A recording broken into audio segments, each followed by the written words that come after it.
We're only 1 week into the session, but it sure feels like it's been more than that. We had our first social services appropriations meeting today, and we've got a few new bills to discuss. So let's get into it. Here's what went down in the first week and what's coming up next. He's Nate, and I'm Andrew. This is the DLC's Policy Corner.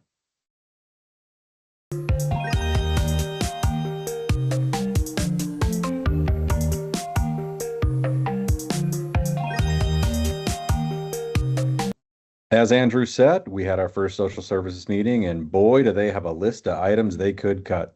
It might be easier to tell you what isn't on the potential cut list this year than what is, but the big one out there is the 10% cut to DSPD waivers across the board, and proposed cuts to home health rates too. Many folks showed up to share their concern with that on day one, and we need them to keep it up. This cut would have a devastating impact on the service system, making it hard for providers to stay afloat and families and individuals to get the support they need. On top of that, there's a proposed cut to get rid of the limited supports waiver altogether. Another proposed cut is to county behavioral health funding, which is already far too low and would lead to more folks with serious mental illness not getting the services they need. We also have the schedule for social services, and we'll have the subjects they'll be discussing on our calendar link to come later. Public comment once again is limited, but Friday the 30th and Monday the 9th are the 2 days. So sign up now if you want to speak. Instructions say to call 801-538-1034 to be considered for public input by 1 p.m.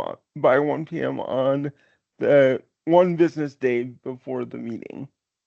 Moving on to bills, we're not going to bury the lead. First up is SJR 7, Joint Resolution regarding Utah's Protection and Advocacy Agency from Senator Weiler. For those who don't know, the Protection and Advocacy Agency for Utah is us, the DLC, often called a PNA. That is our federal delegation that allows us to do the work that we do.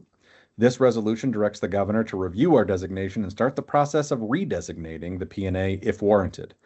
The resolution suggests that we aren't representing those with high support needs, something Senator Weiler suggested last year in our opposition to SB 199. We disagree with this suggestion, and we know there is not good cause to redesignate the PNA in Utah. We represent all Utahns with disabilities, as we have for nearly 50 years, so we clearly oppose this effort. All right. On top of that, Senator Weiler has SB 154, Protection and Advocacy Reporting, which directs us to share information with the legislature.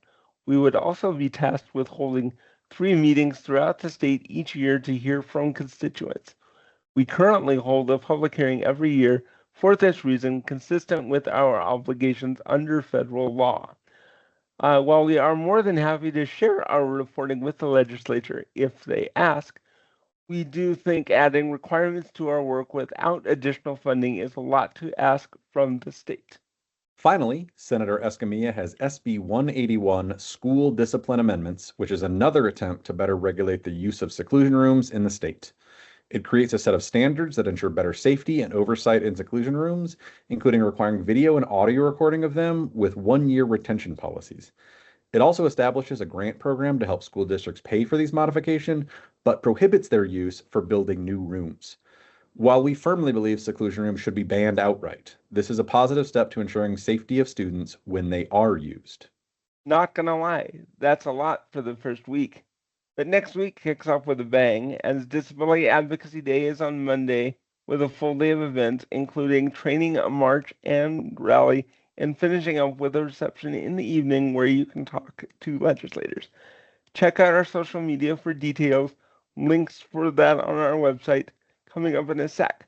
On that website, as always, you can find our bill tracker, budget tracker, and calendar. Once again, that website is disabilitylawcenter.org/issues/public-policy.